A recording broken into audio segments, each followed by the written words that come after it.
प्रधानमंत्री नरेंद्र मोदी को पंजाब के फिरोजपुर में 5 जनवरी को रैली करनी थी, लेकिन रैली आखिरी वक्त में रद्द कर दी गई। पहले रैली रद्द होने के पीछे खराब मौसम को वजह बताया जा रहा था, लेकिन अब इसके पीछे सिक्योरिटी रीजंस यानी सुरक्षा कारणों का हवाला दिया गया है।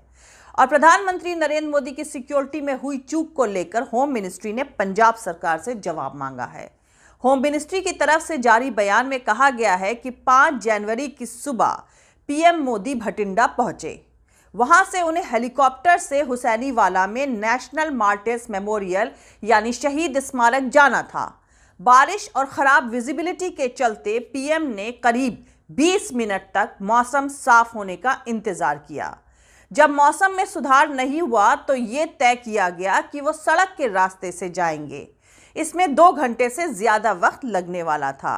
डीजीपी पंजाब पुलिस की तरफ से सिक्योरिटी इंतजाम के तमाम जरूरी कंफर्मेशन के बाद पीएम मोदी का काफिला सड़क के रास्ते से आगे बढ़ा था। बयान में आगे कहा गया है कि हुसैनीवाला में नेशनल मार्टिर्स मेमोरियल यानी शहीद स्मारक से लगभग 30 किलोमीटर दूर जब पीएम मोदी का काफिला एक फ्लाईओवर पर पहुंचा तो पाया गया कि कुछ प्रोटेस्टर्स ने सड़क को ब्लॉक कर रखा है।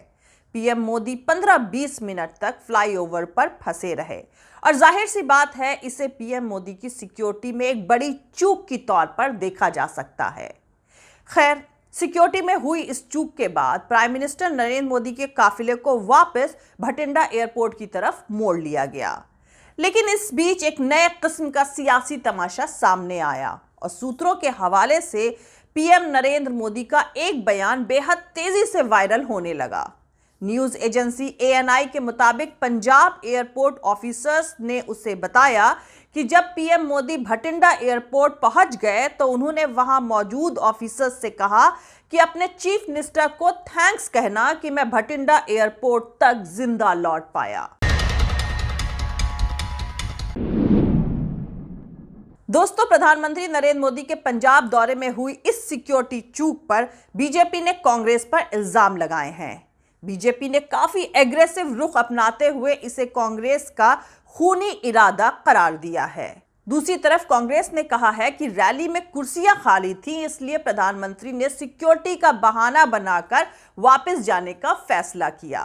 बीजेपी का कहना है कि पंजाब में कांग्रेस की सरकार है और प्रधानमंत्री के दौरे की सुरक्षा की जिम्मेदारी उसकी थी। इसका जवाब कांग्रेस के स्पोक्स पर्सन रणदीप सिंह सुरजेवाला ने दिया है। उन्होंने अपने जवाब में जो लिखा है उसको मैं जल्दी से पढ़कर आपको बता देती हूं। कांग्रेस के स्पोक्स पर्सन की तरफ से लिखा गया है कि डियर नड्डा जी, आपा ना खोएं। इसमें कई और चीजें भी हैं, कृपया उनका ध्यान रखें। पहला, प्रधानमंत्री की रैली की सिक्योरिटी में 10,000 सिक्योरिटी फोर्सेस की तैनाती थी।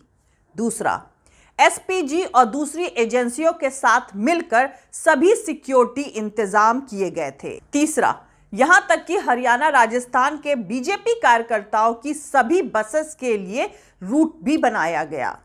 चौथा, प्रधानमंत्री ने सड़क के रास्ते से हुसैनीवाला जाने का फैसला किया। यह पीएम के काफिले का पहले से तय रूट नहीं था।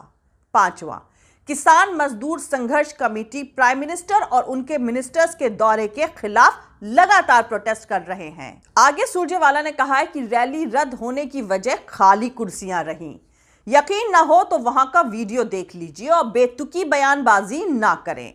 खैर दोस्तों, मैं थोड़ी देर में आपको 2 वीडियो दिखाऊंगी जिससे आपको हकीकत का पता चल जाएगा। लेकिन कांग्रेस के स्पोक्स पर्सन का कहना है कि पंजाब के लोगों ने रैली से दूरी बनाकर अहंकारी सत्ता को आईना दिखा दिया है। दोस्तों, यहां पर आपको थोड़ी देर के लिए 1967 में ले जाना चाहती हूं। दरअसल 1967 में जब इंदिरा गांधी का जलवा लगभग ना के बराबर था, तब कम बोलने की वजह से कुछ ऑपोजिशन से जुड़े नेता उन्हें गूंगी गुड़िया कहकर चिढ़ाते थे। आम सोच ये थी कि वो बहुत सॉफ्ट हैं और प्राइम मिनिस्टर बनने के लायक नहीं हैं। उस वक्त वो रैली के लिए उड़ीसा गई हुई थी। उड़ीसा स्वतंत्र पार्टी का गढ़ हुआ करता था।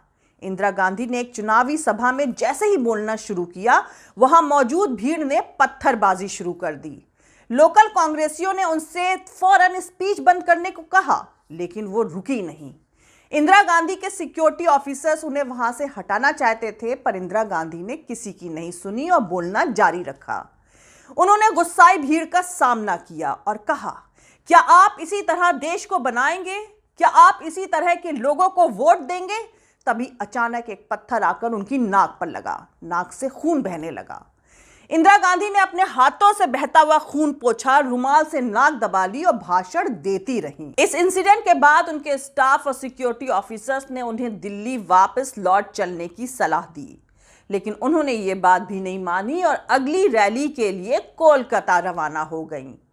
कोलकाता में भी उन्होंने नाक पर पट्टी बांधे बांधे भाषण दिया। बाद में पता चला कि चोट ज्यादा गहरी थी, उनकी नाक की हड्डी टूट गई थी। नाक पर प्लास्टर चढ़ाना पड़ा, नाक की सर्जरी भी हुई। कई दिनों तक इंदिरा गांधी ने चेहरे पर प्लास्टर बांधे इलेक्शन कैंपेन जारी रखा। प्लास्टर उतरने के बाद वो मजाक में कहती थी कि मुझे तो लग रहा था कि डॉक्टर प्लास्टिक सर्जरी करके मेरी नाक को खूबसूरत बना देंगे। आप तो जानते ही हैं कि मेरी नाक कितनी लंबी है, लेकिन इसे खूबसूरत बनाने का मौका हाथ से निकल गया। कमबख्त डॉक्टरों ने कुछ भी नहीं किया। इस कहानी का सबक ये है कि जनता सिर्फ वाहवाही या भजन मंडली नहीं है। जनता आपसे नाराज भी हो सकती है अगर आपके गलत फैसलों से हजारों लोगों की जान चली जाए तो। इसलिए नेता में जनता की नाराजगी का सामना करने की हिम्मत होनी चाहिए। वैसे बताया जा रहा है कि मोदी जी की रैली के लिए फिरोजपुर के मजबूत नेता राणा गुरमीत सिंह सोढ़ी को भीड़ जुटाने का ठेका दिया गया था, लेकिन वो नाकाम रहे। 20,000 लोग भी नहीं जुटे। इंडिया टुडे ने सारा गेम प्लान चौपट होने का ठीकरा कांग्रेस पर फोड़ने की कोशिश में जो वीडियो दिखाया उसे हटाना पड़ा, क्योंकि उसमें रास्ता रोकने वाले बीजेपी का झंडा उठाए हुए साफ दिखाई दे रहे थे।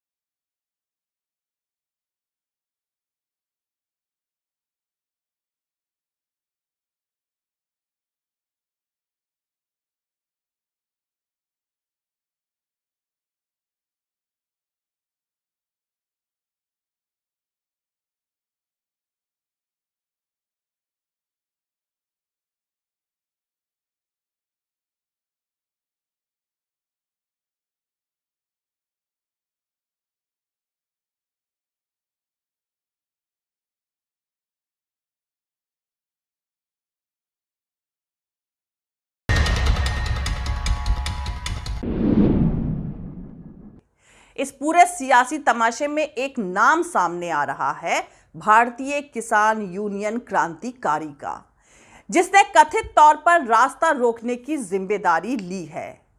सुरजीत सिंह फूल के इस संगठन को किसान यूनियन बीकेयू ने सस्पेंड किया था। सुरजीत सिंह फूल को कैप्टन अमरिंदर सिंह खेमे का करीबी माना जाता है और यह किसान आंदोलन में शामिल एक धड़े का खुला विरोधी रहा है। इसी सियासी तमाशे के तहत पंजाब के फॉर्मर चीफ मिनिस्टर रहे कैप्टन अमरिंदर सिंह ने इसे पंजाब सरकार की नाकामी करार दिया है। उन्होंने ट्वीट किया है कि पंजाब में लॉ एंड ऑर्डर पूरी तरह से फेल हो चुका है। खास तौर पर यह पंजाब के सीएम और गृह मंत्रालय की नाकामी है, जब आप देश के प्रधानमंत्री को एक सही, सेफ और सिक्योर रास्ता मुहैया नहीं करा सकते हैं, और वो भी एक ऐसी जगह पर जो पाकिस्तान से महज 10 किलोमीटर की दूरी पर है। तो आपको इस पद पर बने रहने का कोई हक नहीं है। मतलब सियासी तमाशा भी हुआ, बलि का बकरा भी मिला और पीएम की इमेज भी बच गई। बाकी का काम बीजेपी का आईटी सेल संभाल लेगा। अब उन वीडियो को भी देख लीजिए जो फिरोजपुर के तमाशे का पर्दाफाश कर रहा है। वीडियो पीएम के पहुंचने से कुछ देर पहले रैली की जगह का है।